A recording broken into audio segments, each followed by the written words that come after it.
Good morning and welcome back to Lemon Lane Cottage. For those of you just stopping by, my name is Patty and I garden here in Zone 10, Southern California.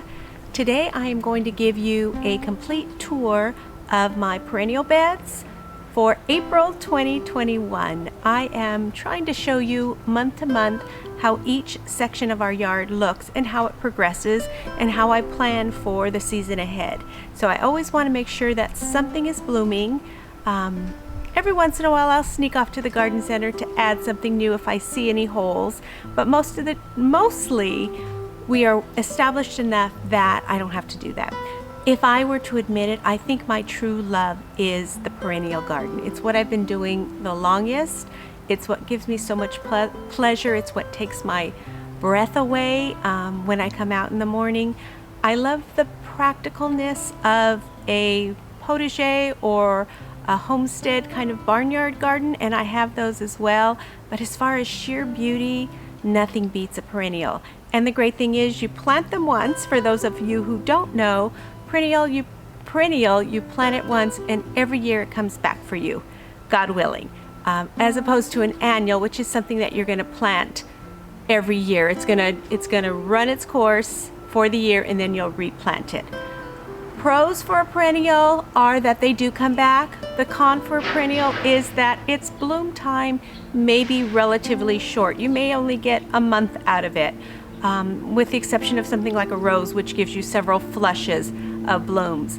An annual, on the other hand, the negative is that you do have to replant it every year, which can be costly unless you grow from seed, and I do have some annuals that I grow from seed, and I will share those with you in a later video. But the positive is that it blooms for months and months and months. So I mix both. My perennial bed is 80% perennials, but there's still maybe 20% of annuals in there because I like the wow factor, that pop of color, and I like the consistency. So that is all the chit chat I have for you today. I am curious, if you had to choose one type of garden to have in your yard, what would it be? Would it be a perennial bed? Let me know in the comments. If you haven't subscribed, of course, I'd love to have you do that. Without further ado, let's take a look at my perennial beds, April 2021.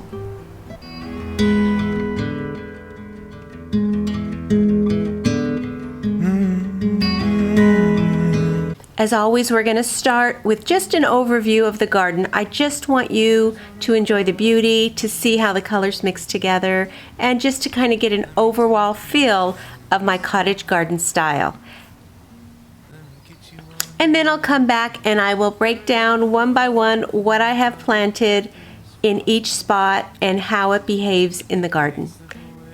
So sit back and just enjoy the beauty of this part of the tour.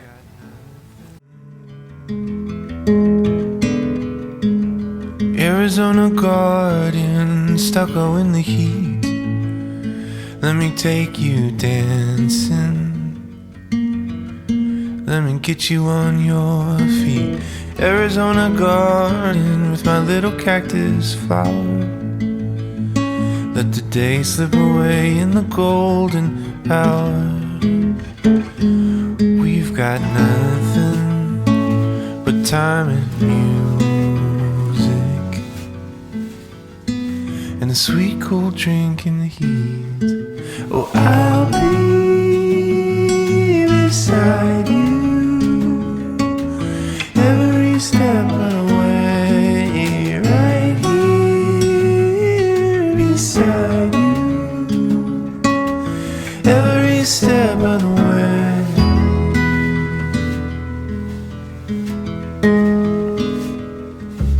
Prickly pear in a sandy bed, holding you heals me, but loving you hurts my head. Oh, Arizona gardens in the afternoon, no matter what happens, it's me and you, baby. Nothing but time and music, and a sweet cool drink on her feet. I'll be beside you every step of the way, right here beside you every step of the way, every step of the way.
Now I'll share with you what exactly is growing in my perennial garden. This beautiful gray leafed plant is actually a hardy geranium. It has very light purple flowers that will be in bloom very, very soon. You can see that I have irises in here, and unfortunately they are a few days past their peak. That leaf there is actually a midnight salvia. Again, bloom a little bit later in the season. A tall pink flower in the back there is Jupiter's beard, and it blooms year round. It has flushes. This happens to be one of the good flushes. I have Allison self-seeded throughout. There are many rose bushes, big and small. I added some annual bachelor's buttons, which are not blooming yet. There is annual salvia. Pink flower is Alstroemeria, Peruvian lily. The daffodils are done. You can see I've tied them up just to get them out of the way, but I don't want to cut the green yet because I want that to store nutrients for flowering next year. Annual lobelia, more roses. There are also, and you'll see them, annual poppies, and those are just the regular Iceland poppies that you get at the nursery. The mums are just about done. More annual salvia. That is a David Austin Tamara, which next month will be exquisite. You'll see I have a lot of salvia. I'll show you one in bloom on the other side. The perennial bed is actually 2 sections, but that will be in bloom next year. Unless you think I don't have them, that's a weed. Some of this I'm not going to mention on the other side because you will see it throughout my whole garden. This is hardy geranium. It can be a bit of a thug, but it's very easy to divide, to split up and put anywhere else in the garden. And the thing about having something like this that does have kind of a thuggish tendency to it is that it helps control weeds. There is no room for the weeds to grow, no sunlight. You saw this status last week. If you haven't, I'll link that video on my potager. That is the beginning to the potager. I do want to show you, I have added in the garden onions. Wherever there was a little bit of room, I just put an onion bulb down. Okay, so we do cross the pathway to the main perennial bed here.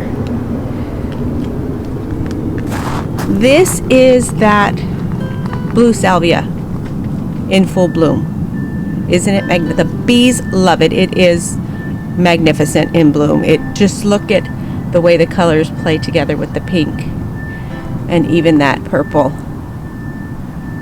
from the hardy geranium. That is a volunteer borage, you can see in the walkway, as is all this alyssum here. This is a pink salvia, and it has started to spread. I have it in several different areas of the garden. There is a little tiny Bonica rose in here that I have to keep moving things so that it gets some sunlight. More Alstroemeria. Next month, May's tour, these roses are going to just be out of this world.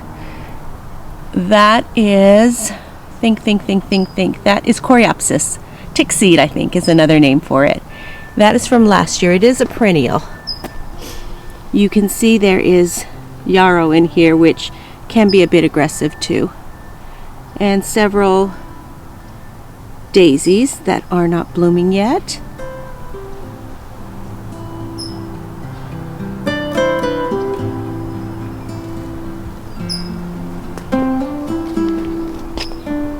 This patch of daisies has been spread throughout the garden. Every couple of years I'll dig it up and move it in different places. It's just about ready to bloom. In fact, I saw a couple of flowers open. I bought 2 new plants, new to me plants this year. This is one of them, the Russian sage. I have a couple of these in here. It's a sage that doesn't get too tall, about 12 to 24. It's a mini, I believe, 12 to 24 inches. The other is this Nemesia. I found a 6-pack of white Nemesia at my local nursery, and they had considered it an annual. For me, it's always been a perennial, so we shall see.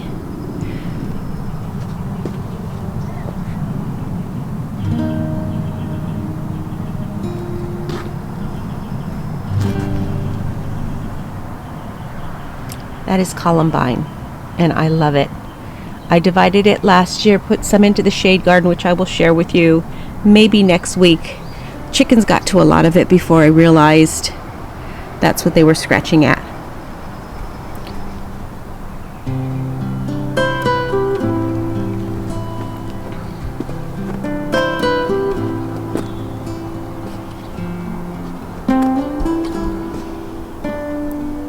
More coreopsis.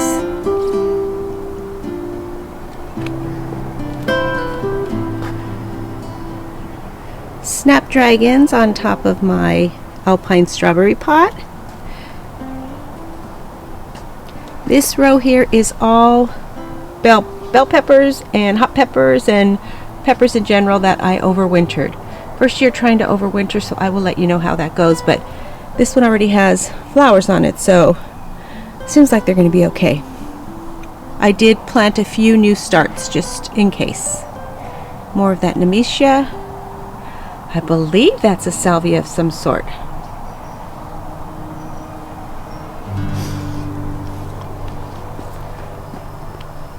This is actually white salvia. Isn't that pretty? I love white in the perennial garden.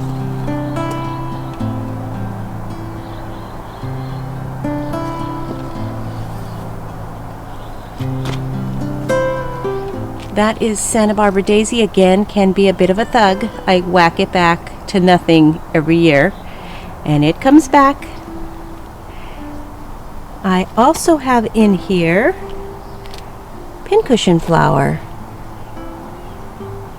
Isn't that pretty? I divided this one last year as well, and it is coming back.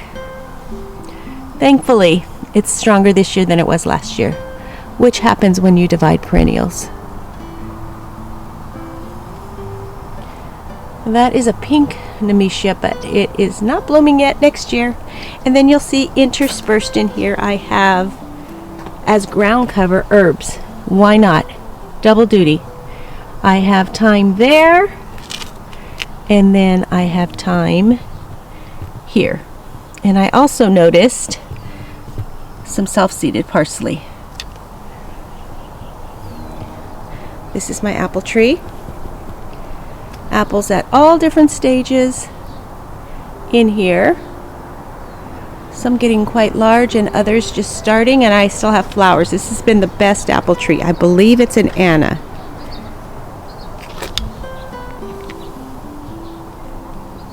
Sage.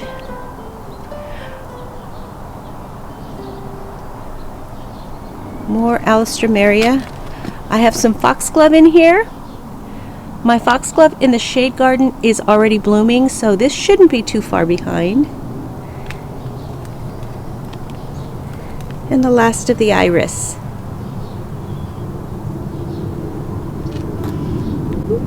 I thought I was done. I see one more flower that is in bloom. Pretty red Gerber daisy.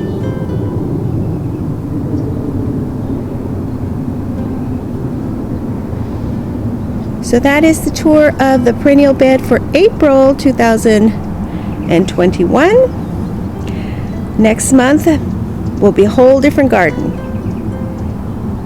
Hope you're enjoying this series of videos. Subscribe if you haven't. I think next week I will bring you the shade garden. It's my newest garden, so I'm a little hesitant. But I think it's important for you to see it at all different stages.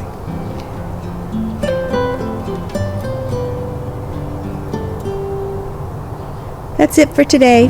As always, thanks for stopping by.